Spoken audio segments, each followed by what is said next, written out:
In a small village nestled among rolling green hills, there lived two best friends. One was named Yasin, a 15-year-old boy, and the other was Sami, who was only 12. Despite the age gap, they were inseparable, spending every moment together, from playing in the fields to sharing their dreams and hopes. One sunny afternoon, the two boys were racing around the village, laughing and challenging each other to catch up. "You can't catch me," teased Yasin, running ahead with a gleam of mischief in his eyes. "Oh yes, I can," Sami shouted back, his voice filled with determination as he tried to close the gap. But Yasin didn't notice the deep well that was hidden behind some bushes. In his excitement, he misstepped and fell into the well, his screams echoing through the air. "Help! I can't swim," he cried out, flailing in the water. Sami froze at the edge of the well, panic setting in. His best friend was drowning, and there was no one around to help. The village was far away, and there was no way to call for assistance. But then his eyes caught sight of something, a bucket tied to a rope. Without wasting a moment, Sami grabbed the rope and threw the bucket into the well. "Hold on to it," Sami shouted, his heart racing. Yasin clutched the bucket, but that was just the beginning. Sami's task was not going to be easy. With all his strength, the 12-year-old started pulling the rope, his tiny hands trembling, his arms burning from the effort. His feet dug into the ground to keep him balanced. "I won't let go. I won't let go," Sami repeated to himself over and over, focusing on nothing but the task at hand. Sweat dripped from his forehead and his heart pounded loudly in his chest. But despite the pain, he refused to stop. With one final pull, Sami dragged Yasin out of the well. Exhausted, they collapsed on the ground, panting heavily. The two boys stared at each other, overwhelmed with emotion. "You saved me," Yasin whispered, his voice filled with awe. "Of course I did," Sami responded with a shaky smile. "Who else would I play with if you were gone?"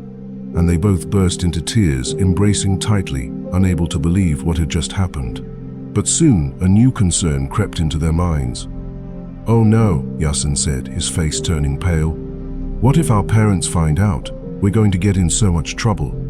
The boys hesitated for a moment, but they both knew the right thing to do. They headed back to the village and ran straight to their families, eager to tell them what had happened. However, instead of receiving praise for their bravery, the villagers burst into laughter. A 12-year-old pulling a 15-year-old out of a well. "Impossible," they said, mocking the boys.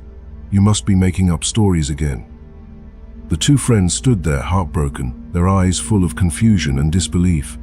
But then, one person stepped forward, the wise elder of the village, Uncle Frederick. He had seen many things in his time, and he was highly respected by everyone. Uncle Frederick listened intently to their story and then smiled gently. "The real question is not how he did it," the old man said. "The real question is why he could do it." Everyone fell silent, and Uncle Frederick continued. "There was no one there to tell him that he couldn't do it. No one said you're too small or you're too weak. Not even Sami himself thought he couldn't do it, so he simply did." The villagers stared in silence, realizing the truth behind the words. Uncle Frederick was right. The strength to pull Yasin out of the well didn't come from physical ability alone. It came from the belief that there were no limits to what one could do when they refused to accept limitations. From that day on, Yasin and Sami understood something profound about life. The real strength lies not in the body, but in the mind and spirit. When you believe you can do something, when you refuse to accept the doubts imposed by others or even by yourself, you unlock a power within that is boundless. Years passed, and the two friends grew up, but they never forgot that day by the well. They returned to the spot where it all happened, standing side by side. The trees had grown taller, and the well had become nothing more than a memory of fear. Yasin looked at the spot and said, "Do you remember that day? I didn't think we would make it out of there." Sami nodded, his expression thoughtful. "I remember. We didn't just pull you out of that well, Yasin. We pulled ourselves out of our own doubts." And with that, they both understood.